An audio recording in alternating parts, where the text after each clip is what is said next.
રહેતા રાજસ્થાની મારવાડી સરગરા સમાજ દ્વારા ધૂળેટી પર્વની અનોખી રીતે ઉજવણી કરવામાં આવી। હોળી ધૂળેટી રાજસ્થાની સમાજ માટે એક ઉત્સાહભર તહેવાર હોય છે, જેમાં સમાજના અલગ અલગ રીત રિવાજ પણ જોડાયેલા હોય છે। એવી જ એક સરગરા સમાજ દ્વારા પરંપરાગત ધૂળેટીના દિવસે એટલે કે હોળીના 6 મહિના પહેલા જન્મ થયેલા પુત્ર કે પુત્રીને ધૂળેટીના દિવસે સમાજ લોકો એકત્ર થઈને સમાજના લોકો વ્યક્તિના ઘરે જઈને જન્મ થયેલો પુત્ર કે પુત્રી એના ઉપર ઘર આંગણે જઈ વધામણા કરવામાં આવે છે અને મારવાડી ભાષામાં ઢૂંઢ પણ કહેવામાં આવે છે અને સવારના લોકો મોટી લાકડી અને સોંગ વગાડીને રાજસ્થાની ભાષામાં ગીતો ગાઈ વધામણા કરતા હોય છે અને સમાજ માટે આ તહેવાર ખૂબ જ ઉત્સાહથી ઉમંગથી ઉજવતા હોય છે અને મારવાડી ભાષા ફાગણના ગીતો પણ ગાતા હોય છે। રિપોર્ટર નઝીર શેખ સાથે આરિફ સૈયદ।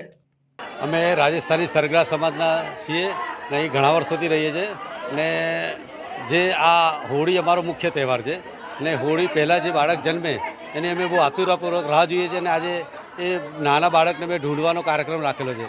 તો સમાજના જેટલા બાળક હોય નવા જન્મેલા એમને આપણે ઢૂંઢવાનો આખો કાર્યક્રમ રાખેલો। સમાજના બધા લોકો ભેગા થયા છે। ભરતભાઈ સરગરા। હા, અમે રાજસ્થાનના છે। સરગરા સમાજ ક્ષત્રિય સરગરા સમાજ છે અને જે નવા બાળકો જન્મે છે તેને અમે ખુશાલી રૂપમાં એને ઢૂંઢ કહેવામાં આવે।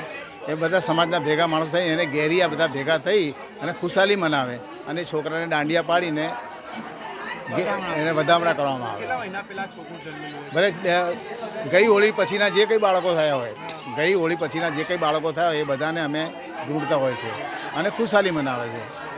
એટલે અમારા રાજસ્થાનનો મારવાડીઓનો જે આ મેન તહેવાર છે, મુખ્ય તહેવાર છે।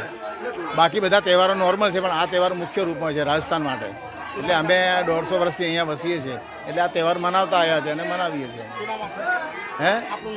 અમૃતલાલ।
સમાચારોની અવનવી અપડેટ્સ માટે જોતા રહો સેક્યુલર ગુજરાત ન્યૂઝ।